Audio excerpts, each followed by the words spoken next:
Hello, knowledge seekers. In this episode of 20-Minute Books, we're diving into Intuitive Eating by Evelyn Tribole and Elyse Resch, a transformative guide that challenges the toxic diet culture and proposes a revolutionary approach to food. Published in 2012, Intuitive Eating exposes the hollow promises of the diet industry and presents a more reasonable way to approach healthy eating. It argues against the irrational constraints of fad diets, advocating instead for a more natural and self-aware mode of eating, one that listens to the signals our bodies, not our easily misled minds, send us.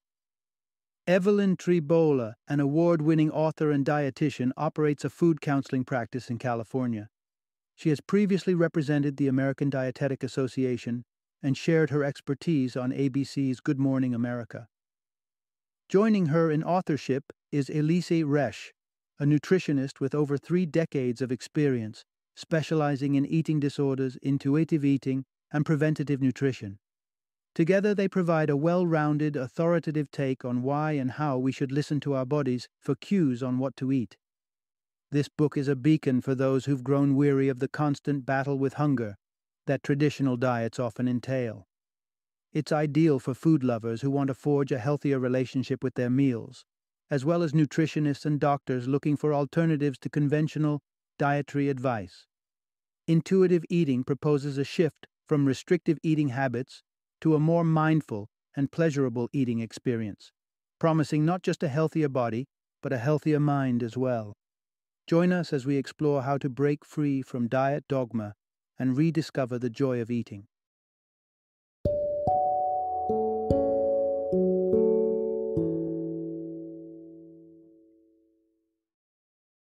Intuitive Eating, a revolutionary anti-diet approach. Introduction. Discover the secrets to truly healthy eating without the fads. In an era when food labels have never been clearer and the science behind nutrition and metabolism has advanced leaps and bounds, it's a curious phenomenon that we find ourselves grappling more than ever with the issue of obesity. This persistent struggle against weight and the myriad of dietary advice out there begs the question, where are we going wrong? The irony is, what's often presented as a solution, dieting, is actually exacerbating the problem. Far from being effective, dieting has a counterproductive effect on our health. It doesn't just fail to deliver long-term results, it fundamentally disrupts our relationship with food. Instead of savoring our meals, we end up scrutinizing them. Instead of listening to our bodies, we start following arbitrary rules, and the result can often be a cycle of neurosis and unintended weight gain. But what if there's a way to break free from this cycle? What if, instead of obsessing over calories, we could learn to eat intuitively, reconnecting with our body's natural cues and truly enjoying food again? This exploration into intuitive eating will guide you through the principles of re-establishing a healthy and enjoyable relationship with food. You'll see what experiments with rats can demonstrate about the biological underpinnings of binge eating, discover how the eating habits of toddlers offer insights into our natural inclinations towards food, and learn why indulging in foods we enjoy can be more beneficial than succumbing to the restrictions of diets. So, prepare to embark on a journey of discovery, one that promises to redefine what healthy eating looks like, free from the shackles of diet trends and taboos. Part 1. The Paradox of Dieting. A Journey to Nowhere. The recipe for a healthy lifestyle often seems straightforward. Balance your plate with greens, opt for lean proteins, and sprinkle in some exercise for good measure. And yet, despite the simplicity of this formula, the quest for health and an ideal body becomes a complicated journey for many. Why? Because our relationship with food is entangled in layers of emotions, societal expectations, and misleading notions of virtue and beauty. This complex association has given birth to an industry that preys on our insecurities and confusions. The diet industry, with its worth soaring to around $60 billion annually in the United States alone, dieting has transformed from an occasional commercial mention in the 70s to a bombardment of over 5% of all modern advertisements. The message is clear. Thin equals beautiful and disciplined, and there's always a new diet to help you achieve that ideal. From the extreme ends of the spectrum, such as adopting a carnivore diet to exploring the realms of veganism, to the more bizarre suggestions like adding butter to coffee or eliminating fats entirely, it's evident that the market is overflowing with solutions. Yet, despite the abundance of options and promises of a healthier, happier you, the obesity rates tell a different story. They're not just climbing, they're soaring. The irony doesn't stop there. Research, including a comprehensive 2007 study by UCLA nutrition scientists, points to a startling revelation. Dieting might actually pave the way to weight gain. After reviewing 31 long-term studies, they found that an overwhelming majority of dieters ended up heavier than they initially were. This wasn't a matter of genetic predisposition for weight gain. Rather, it was the act of dieting itself that tipped the scales. The analogy is stark. If a medication offered temporary relief only to worsen your condition later, it would be deemed unacceptable. Yet, when our dieting efforts backfire, we don't question the efficacy of the diet. Instead, we fault our own willpower. The message is clear. The issue isn't with our lack of self-discipline, it's with the flawed notion that restrictive diets are the key to attaining health and happiness. Dieting, it turns out, is a journey that leads nowhere, a cycle of hope and disappointment that benefits the industry at the expense of our well-being. Part 2. The Rebound Pitfall: How Dieting Backfires. Rats lead simple lives when it comes to food choices.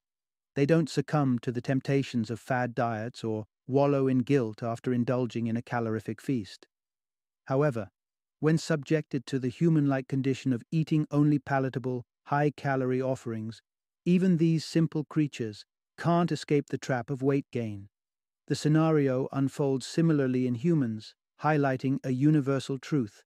The deprivation of food often leads to compensatory overeating.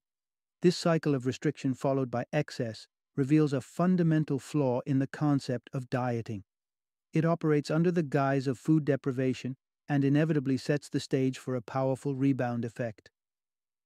Looking back to the Second World War, an experiment by scientist Ansel Keys throws stark light on this phenomenon. In an exploration into the effects of famine on the human body and psyche, Keys subjected 32 healthy men to a drastic caloric reduction after a period of unrestricted eating. The consequences were profound, not just physically, with significant weight loss and a plummeting metabolism, but also psychologically, as the men spiraled into states of irritability, apathy, and depression. But the experiment didn't end with caloric restriction. Once the participants were allowed to eat freely again, they plunged into cycles of uncontrolled binge eating and, for some, bulimia. It took them an average of 5 months to regain normal eating patterns, underscoring the lingering effects of their dietary deprivation. This wartime study mirrors the experience of dieters today, revealing how our bodies and brains interpret dieting as a famine scenario. The human body, in an effort to protect itself, triggers a biochemical response designed to propel us towards consuming high-calorie foods the moment they become available again. This is not a failure of willpower, but a testament to the body's survival mechanisms kicking into gear, with neuropeptide Y, in particular, leading the charge by igniting cravings for carbohydrate-rich foods. The conclusion is inescapable. In the confrontation between the mind's intent and the body's fundamental biology, the latter often emerges victorious.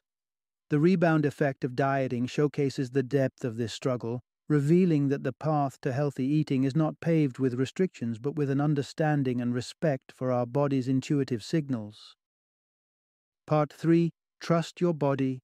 It's the ultimate guide to healthy eating. In the tangled web of dietary do's and don'ts, it's easy to forget a fundamental truth. Our bodies possess an innate wisdom about nutrition. This wisdom, if listened to, can steer us clear of the counterproductive cycles of dieting and weight gain. The alternative path: intuitive eating, a concept that champions the body's intuition over external dietary schemas. The core of intuitive eating lies in the understanding that your body knows its nutritional needs far better than any diet planner ever could. Consider the eating habits of toddlers, as studied in the early 90s by developmental psychologist Leanne Birch. Her research revealed that toddlers, when not restricted, naturally modulate their food intake based on their body's energy needs. Their consumption varies significantly from meal to meal and day to day, yet when viewed over an extended period, it remarkably stabilizes. This instinctual regulation shows that our bodies have a built-in mechanism to balance energy intake, a mechanism that adults too possess. However, the issue arises when adults shackle themselves to restrictive diets, gradually disconnecting from their innate hunger cues. Extreme hunger, the sort that paves the way for binging episodes, becomes the only signal strong enough to penetrate these self-imposed constraints. To realign with intuitive eating, the first step is to honor your hunger by actively listening to what your body communicates. A practical approach to foster this connection is to keep a hunger diary. Before and after eating, rate your hunger on a scale of 1 to 10. This simple practice can illuminate your eating patterns, revealing the natural rhythm of your hunger and satiety signals. By charting these patterns and responding to your body's signals, you start to sidestep the deep valleys of starvation that often precede overeating. Thus, unlocking the path back to intuitive eating isn't about mastering a new diet, but about rediscovering how to trust your body's guidance. It's about recognizing that the wisdom for balanced nourishment doesn't come from the latest diet trend, but from within. Part 4. Breaking free from the dieting emotional whirlwind. Food is far more than just fuel. It's a source of intense emotion. The way we speak about food imbues it with moral qualities. Sinful chocolate, virtuous vegetables. This dichotomy turns eating into a moral battleground, where indulgence must be countered with penance. A delicious meal today demands a rigorous workout tomorrow. The reality for many of us is that living without ever succumbing to culinary sins is an unattainable ideal. The attempt to follow such a rigid path doesn't lead us to a life of virtue, but rather entangles us in a relentless cycle of abstinence, followed by guilty indulgence. The core issue with dieting is its inherent nature as an unhealthy, emotional roller coaster. Dieting, by default, is built on restriction, a set of rules dictating what not to eat. Whether it's carbohydrates, fats, or sugars being demonized, the end advice is often the same. To achieve health and happiness, one must forsake all the foods they love. But herein lies a critical oversight. The act of restricting not only counts calories, but also sends us spiraling into emotional turmoil. Initially, forsaking your favorite treats in the name of dieting might bestow a sense of virtue. This phase, however, is fleeting. Before long, the sense of deprivation sets in, leading inevitably to a breaking point where the restrictions can no longer be upheld. It's in this moment of breakdown that the internal bargaining commences, justifying just a small treat as a reward for prior discipline, despite the creeping sense of guilt. This is where the vicious cycle starts, propelling us through phases of rule-breaking, guilt, and the consequential what-the-hell effect, a mindset that justifies continued indulgence because the diet is already ruined. As the cycle turns, guilt eventually leads back to restriction, restarting the emotional roller coaster from a place of perceived virtue, only to spiral down again into feelings of deprivation and guilt. The big question then becomes, how does one escape this tumultuous cycle? The answer lies beyond the realm of deprivation, challenging the very foundations of dieting. It suggests a radical shift towards embracing food without the binary labels of good or bad, thereby dismantling the emotional roller coaster that dieting perpetuates. Part 5. Embrace culinary freedom and quell the allure of the forbidden. The narrative around dieting often resembles a battlefield narrative, casting certain foods as allies in our pursuit of health and others as adversaries conspiring to derail our efforts. Within this combative framework, every indulgence becomes a defeat to be avenged. cultivating an environment where food consumption is emotionally charged and fraught with guilt. However, the journey to intuitive eating introduces a transformative second principle: making peace with food.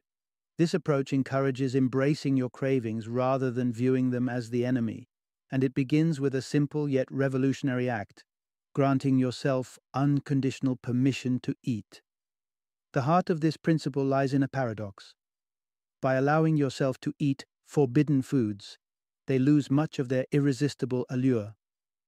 Common dieting wisdom often labels high-calorie, sugary, or fatty foods as inherently addictive, suggesting that once you start indulging, stopping becomes a Herculean task. This notion leads to the outright banishment of these forbidden foods, a strategy that feels logical but actually lacks scientific backing. Evidence pointing to the fallacy of such bans comes from significant research, including a 2011 study published in the journal Eating Disorders. This study highlighted that when individuals with eating disorders reintroduced forbidden foods into their diets, instances of binge eating markedly decreased. The explanation for this lies in our earlier discussion of food deprivation. Restricting access intensifies cravings, paving the way for overindulgence when given the chance. But if these foods are always available, the urgency to overeat dissipates. There's no need to rush if the door to the pantry never closes. Embarking on this path to peace with food starts with an inventory of all the foods you find appealing, highlighting the ones you've determined off limits. The next steps involve purchasing these foods or ordering them at a restaurant, engaging in a mindful eating experience. Ask yourself, do these foods live up to the hype? How do you feel after indulging? Satisfied, indifferent, or perhaps even unwell? If your experience is positive, permit yourself to enjoy these foods in the future, but with a caveat. It's not about consuming without limits, but about tuning into your body's cues, aligning your choices with genuine hunger and satisfaction. Not all foods hold the same nutritional value, and there will be moments when a healthier choice aligns more closely with your body's needs.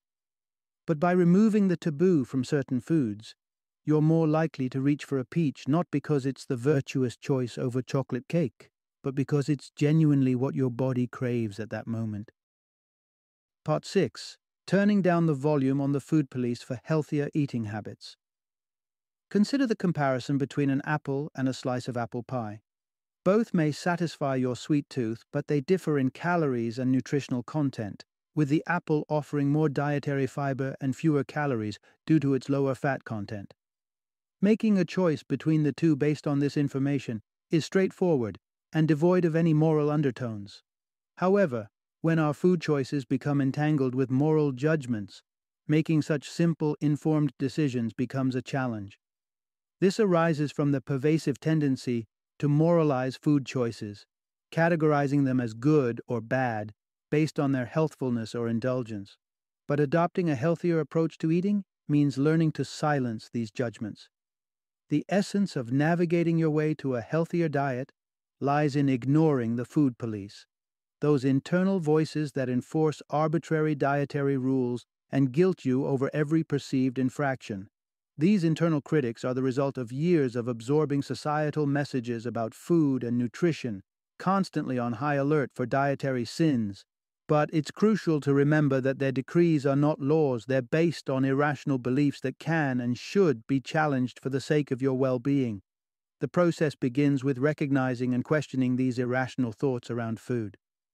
When confronted with intense feelings about a particular food, it's beneficial to probe deeper. What beliefs are triggering these emotions? Are these thoughts rooted in fact or fiction? Such introspection helps untangle feelings from facts, paving the way for more reasoned perspectives on food and eating. Consider the case shared by Evelyn Tribole, one of the authors, involving a client distressed by the belief that eating pizza for dinner would result in immediate weight gain by morning. This belief, while powerful, was based on a misunderstanding of how the body processes food. The real culprit for the client's perceived weight gain was water retention, a temporary condition resulting from the high salt content in pizza. With this realization, the moral weight attached to eating pizza dissipated, allowing the client to enjoy it without undue guilt. By confronting and disarming these irrational beliefs, we dismantle the moral judgments that cloud our eating choices. This doesn't mean dismissing nutritional information. Rather, it's about creating space for informed decisions free from guilt and moralizing. By tuning out the food police, we can cultivate a more balanced, healthy relationship with food, one where neither an apple nor a piece of apple pie comes loaded with moral implications. Part 7. Master the art of mindful eating for true satiety. Embracing your hunger and responding to it thoughtfully is a crucial step towards eating in harmony with your body's genuine needs. However, this journey doesn't end with recognizing hunger. It extends to acknowledging when you're full, achieving satiety without overstepping into discomfort. The cornerstone of navigating this balance effectively is to grant yourself unconditional permission to eat, ensuring your body knows that no food is off limits and that you can trust in its signals of fullness. The essence of mindful eating lies in staying present and engaged with the eating experience, transforming it into an act of mindfulness. This approach is about setting aside judgments to simply observe how and what you eat. Consider adopting a ritual of pausing mid-meal. This isn't a commitment to stop eating, but an invitation to check in with yourself. Ask yourself about the flavor and texture of the food.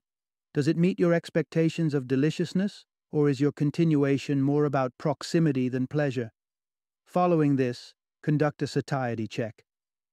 Initially, you may view hunger and fullness in a binary manner, but over time, you'll start recognizing the nuances, the shades of gray that fall between the starting point of your meal and feeling completely satisfied. If you decide to continue eating beyond this midpoint check, conduct another satiety assessment once you're finished. The goal is to identify your last bite threshold, the moment when your body signals that any further consumption will cross from satisfaction into excess. Developing a keen sensitivity to these signals is not an overnight process, but with consistent practice, it becomes an intuitive part of eating. Mindful eating encourages a dialogue with your body, tuning into its cues about not just hunger but fullness as well. This practice not just enhances your enjoyment of meals, but steers you away from the physical discomfort and emotional guilt that often follow overeating. Remember, the wisdom to eat intuitively and mindfully isn't something to be learned afresh. It's a natural instinct that's been overshadowed by external eating cues and diet rules. Rekindling this innate skill involves listening closely and responding thoughtfully to your body's signals, ensuring each meal is not just consumed, but truly experienced and savored. Final summary. In a world where the dieting industry looms large, promising health, happiness, and slimness as the rewards for stringent self-discipline, the reality often falls short of these glossy aspirations. Far from being the path to well-being, dieting can lead to a labyrinth of food-related anxieties, guilt, and, paradoxically, weight gain. This cycle of deprivation and indulgence frays our relationship with food, transforming eating from an enjoyable necessity into a source of stress. But there's a beacon of hope that shines through this cloud of dietary disillusionment: intuitive eating. This philosophy champions a radical return to listening to and trusting our bodies, advocating for a harmonious relationship with food. Rather than shackling ourselves to the rigid rules and restrictions of diet plans, intuitive eating invites us to tune into our body's natural hunger and fullness cues, allowing these to guide our eating habits. The cornerstone of intuitive eating lies in acknowledging that our bodies are equipped with the wisdom to guide us towards what they need for nourishment, if only we can learn to listen. This approach implores us to dismantle the guilt trip regimes of the dieting industry and embrace the diversity of our dietary desires with mindfulness and self-compassion. The invitation to intuitive eating is an invitation to freedom, the freedom to enjoy food without guilt, to nourish our bodies without restriction, and to cultivate a relationship with eating that is based on trust and satisfaction. It's a journey back to the basics, rediscovering the inherent joy of eating and honoring the natural wisdom of our bodies.